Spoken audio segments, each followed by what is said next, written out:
Hello good morning student, I am Sunita Sharma, your economics teacher. Welcome है आप सबका मेरे चैनल इकोनॉमिक्स बाय सुनीता पर। तो चैप्टर नंबर ये हमारा 16 है, द गेन्स फ्रॉम ट्रेड। ये हमारा चैप्टर जो है बी सेकेंडरी में भी आता है, अभी बी सेकेंडरी में पढ़ोगे द गेन्स फ्रॉम ट्रेड। अब तो जो है थोड़ा सा इसका बेसिक जो है 12th क्लास में भी दिया हुआ है, गेन्स फ्रॉम ट्रेड, यानी कि हम ट्रेड से कैसे लाभ ले सकते हैं। तो वही फर्स्ट हमारा चैप्टर शुरू हो चुका है। ये firstly the gains from trade, व्यापार से हम कैसे लाभ कमाते हैं।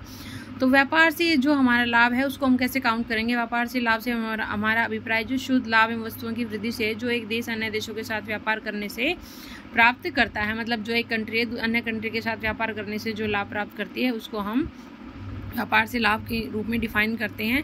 तो एडम स्मिथ ने जो है राष्ट्रीय एवं अंतर्राष्ट्रीय दोनों स्तरों पर श्रम के विभाजन और विशिष्टीकरण के रूप में लाभ का के परिणाम स्वरूप व्यापार से लाभ को इन्होंने डिफाइन किया है। किसने डिफाइन किया है? एडम स्मिथ ने। ठीक है, ये एचडी जो है क्वेश्चन पूछ लिया जाता है एग्जाम में। उसके बाद रिकार्डो ने इसकी अप्रोच दी है, जेम्स मिल ने अप्रोच दी है, और जो ये एडम स्मिथ है, रिकार्डो और जेएस मिल है, इसको क्रॉनिकल ऑर्डर में भी कई बार पूछ लिया जाता है। ठीक है, तो आप इसको क्रॉनिकल ऑर्डर में भी कर लेना। सबसे पहले तो एडम स्मिथ आया था, उसके बाद रिकार्डो, उसके बाद जेएस मिल। ओके, तो अकॉर्डिंग टू टाइम मैं इसको बता दूंगी बाद में।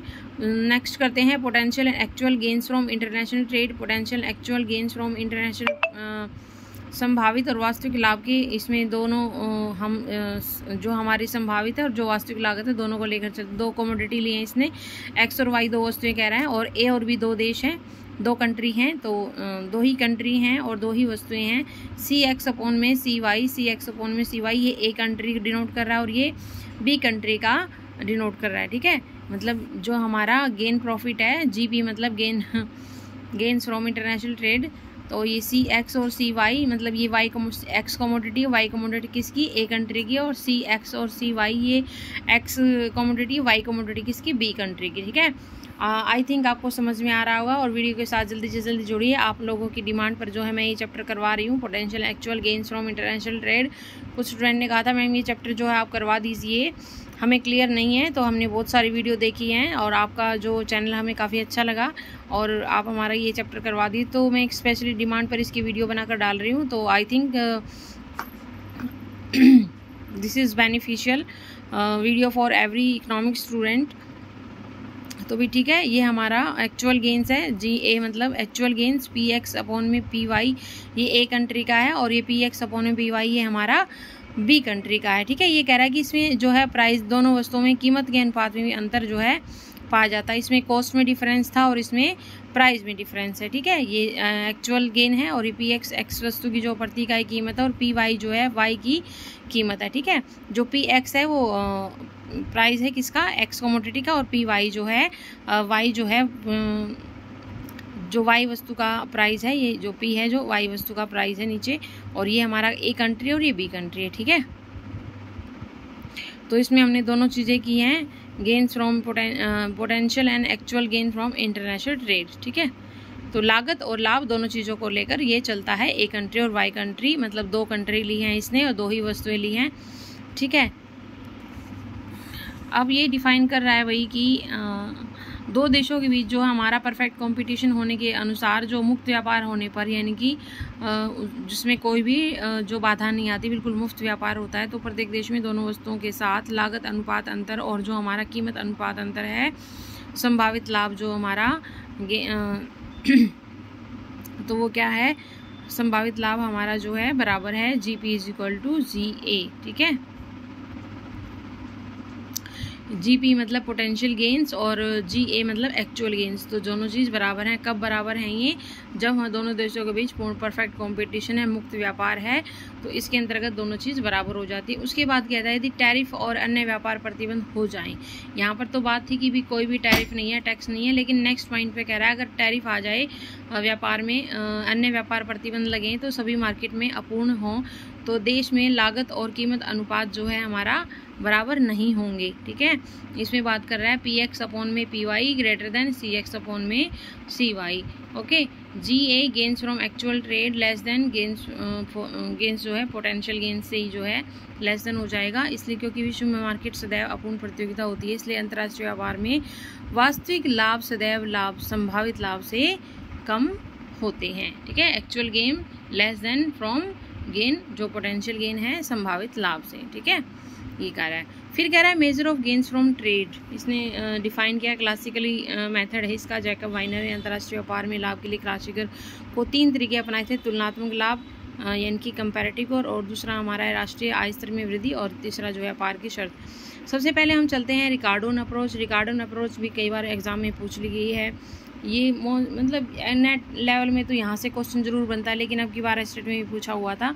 इसकी जो है रिकार्डन की थ्योरी जो है आपकी BA फर्स्ट ईयर में भी है, और ठीक है पढ़ोगे ना माइक्रो इकोनॉमिक्स में, तो रिकार्डो की थ्योरीज दी हुई है। ठीक है, तो भी रिकार्डो की अप्रोच है। पहले रिकार्डो का सिद्धांत लेते हैं। ये कह रहा है कि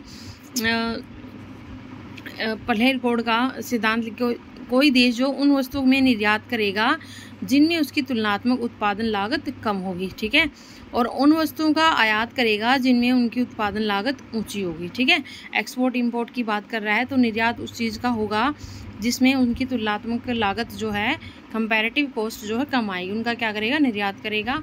और जो उन वस्तुओं का आयात करेगा जिसमें उनकी उत्पादन लागतें ऊंची होंगी। ठीक है, इस प्रकार देश में अपने संभावित प्रयोग में किफ़ायती करते हैं। कैसे करते हैं कि जो भी देश हम महंगा प्रोडक्शन है जो हम आसानी से नहीं उगा सकते, उनको क्या करते हैं, हम आयात कर लेते हैं, और जो चीज़ हम आसानी से लो कॉस्ट पर उगा सकते हैं तो उनको हम निर्यात कर देते हैं। ठीक है, क्योंकि वो हम कम रेट पर अपने देश में उगा सकते हैं, और मतलब दूसरे देशों में हम काफ़ी महंगे रेट पर उनको बेच सकते हैं। तो इस प्रकार जो है कंपैरेटिव कॉस्ट की थ्योरी किसने दी थी, रिकार्डो ने दी थी। उसके बाद फिनले सिराज का जिक्र है। ट्रेड एंड स्पेशलाइजेशन 1970 में रिकार्डो के अंतर्राष्ट्रीय व्यापार से लाभ के सिद्धांत को हमने एक डायग्राम की सहायता से कह रहा है। AB देश का उत्पादन संभावना कर्व है, ये देखो दे रहा AB देश का उत्पादन संभावना कर्व है। तो जो ये हमारी B कमोडिटी है उसमें जो है वृद्धि नहीं हो रही है जो, लेकिन जो हमारी ये A कमोडिटी है इसमें इसका जो है प्रोडक्शन A0 से A1 हो जाता है। ठीक है, क्योंकि इसमें जो है कंपैरेटिव कॉस्ट हमारी कम है, तो इसलिए जो है हमारा कंट्री जो Y कमोडिटी है इसकी ज़्यादा प्रोडक्शन करता है, ज़्यादा मात्रा में B कमोडिटी की बजाय। ठीक है, ये X कमोडिटी है। X कमोडिटी ये A और B दो इसने वस्तुएं ली हैं, मतलब इसका नाम है, और ये X कमोडिटी यहाँ पर जो है फिक्स्ड है, मतलब X में जो है हम इस तरह देखो ये X एक्सिस है। ठीक है, ये हॉरिजॉन्टल है तो इसमें वृद्धि नहीं हो रही है, लेकिन जो हमारा Y कमोडिटी है उसमें जो है हमारी प्रोडक्शन में वृद्धि हो रही है। ठीक है, ये हमारा AB जो है प्रोडक्शन कर्व है। ठीक है, तो इसने अपना रिकार्डो ने इस तरह अपना थ्योरी दी है। उसके बाद कह रहा है मिल्स अप्रोच। मिल्स अप्रोच क्या कहती है भाई, जेम्स मिल ने जो पारस्परिक मांग के सिद्धांत के रूप में अंतर्राष्ट्रीय व्यापार को लाभ का वितरण के रूप में इसने विश्लेषण किया है, एक्सप्लेनेशन किया है। ठीक है, इसका भी हम डायग्राम देखते हैं। ये इसका डायग्राम वही, ये हमारी मिल्स अप्रोच है। मिल्स ने जो है हमारा ऑफर कर पारस्परिक मांग पर अपने सिद्धांत को, अपनी थ्योरी को दिया है, मिल्स अप्रोच। तो पारस्परिक मांग जो है इसकी थ्योरी का नाम है, और ये हमारा Y कमोडिटी X कमोडिटी दोनों ने ऑफर कर्व पर, यानी कि ये जो कर्व हैं ये देखो ये B पॉइंट पर इंटरसेक्ट कर रहे हैं दोनों, यानी कि यहाँ पर दोनों का जो है व्यापार में मतलब लाभ की स्थिति है। ठीक है, इस पॉइंट पर E पॉइंट पर। ठीक है, देखो ये ऐसे बढ़ रहा है, इस तरीके से बढ़ रहा है, दोनों की जो है लाइनें हम इस तरह से जो है इस व्यापार जो बढ़ रहे हैं दोनों को, X कमोडिटी को फिर Y कमोडिटी की, दोनों को इस पॉइंट पर जो है E पॉइंट पर गेन हो रहा है। ठीक है, तो ये थे हमारा भाई मिल्स अप्रोच, ये पढ़ लेना। ये कह रहा है कि दोनों एक देश के भीतर लागत जो है Y की KS, सबसे पहले ये पढ़ो। व्यापार से लाभ को चित्र मार्शल एजवर्थ ने प्रस्ताव कर, यानी कि ऑफर कर हम इसको इंग्लिश में बोलते हैं। OA जो है देश A कंट्री का, OB B कंट्री का जो ऑफर कर है, OP और OQ क्रमशः देश A और B में X और Y के बीच जो है प्रोडक्शन घरेलू स्थिर लागत और रेखाएं वास्तव में सीमाएं दोनों देशों की व्यापार की शर्तें, परंतु व्यापार की शर्तें E बिंदु पर तय होती हैं। OA और OB परस्पर जो है, देखो ये पॉइंट जो है हमारा OA और OB, ये O पॉइंट है, ये OA है, ये OB है, दोनों E पॉइंट पर इंटरसेक्ट करते हैं, तो यहाँ पर उनकी व्यापार की शर्त जो है लागू होती है। E बिंदु पर जो है ओटी रेखा ई बिंदु पर व्यापार की संतुलन शर्तों को डिफाइन करती। तो ये थी हमारी मिल्स अप्रोच, अभी रिकार्डो की थी मिल्स अप्रोच है। और उसके बाद ये कह रहा है मॉडर्न अप्रोच। मॉडर्न अप्रोच में देखो क्या है, आधुनिक सिद्धांत में अंतर्राष्ट्रीय व्यापार में होने वाले लाभ को स्पष्ट रूप से विनिमय लाभ और विशिष्टीकरण के रूप में जो डिफाइन किया गया है। इसको हम डायग्राम से करेंगे, थ्योरी की बजाय डायग्राम से जो अच्छा समझ में आता है। इसमें जो है आईसी कर्व लिए हुए हैं। आईसी कर्व आपने जो है 12th में भी मैंने चैप्टर करवाया हुआ है। अगर आपने नहीं किया है तो इंडिफरेंस कर्व के नाम से class 12th economics by Sunita channel पर जाकर देख लेना, आपको इंडिफरेंस कर्व का 12th क्लास का चैप्टर मिल जाएगा और जहाँ से आप अपने जो है बेस क्लियर कर सकते हैं। ठीक है, तो ये एक्स कोमोडिटी है, वाई कोमोडिटी है। ये कह रहा है कि आईसी कर्व जितना अधिक होगा, जितना ऊंचा होगा, जितना ऊंचा ज़्यादा होगा, उतनी ही देशी व्यापार की शर्तों में ज़्यादा सुधार आएगा, उतना ही वो ज़्यादा प्रोडक्शन करेगा, उतना ही उसको ज़्यादा प्रॉफिट होगा।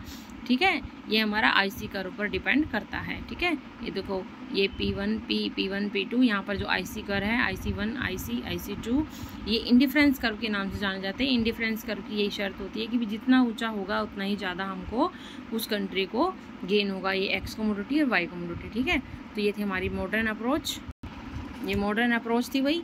ठीक है, इंडिफरेंस कर्व के थ्रू इसमें जो है कंट्री अपना अपना प्रॉफिट देख लेती है, ए कंट्री और बी कंट्री। देखो ये हमारा प्रोडक्शन कर्व है ए बी, उसके बाद जो इसमें से निकले हैं वही ये कर्व आईसी कर्व। आईसी जो जितना ऊंचा होगा उतना ही किसी भी कंट्री को प्रॉफिट ज़्यादा होगा। ठीक है, तो स्टूडेंट्स ये थी आज की class, potential actual gains, Ricardo theory, Mills theory, classical method जो मैंने आपको इस थ्योरी में करवा दिया है।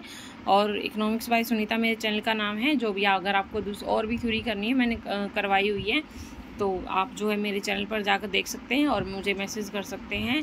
मेरा व्हाट्सअप नंबर है 9560045954, तो इस पर जाकर आप मैसेज कर सकते हैं। और भी अगर आपको नेट की प्रिपरेशन के लिए कोई भी चैप्टर करना है, BA second year first year finally, ये हमारा इंटरनेशनल ट्रेड MA का सब्जेक्ट है ये हमारा, लेकिन BA सेकेंड ईयर में भी इसका कुछ पोर्शन आता है, तो मैंने आपको ये करवा दिया है। आपने जिन जिन बच्चों को करना है कर लीजिएगा।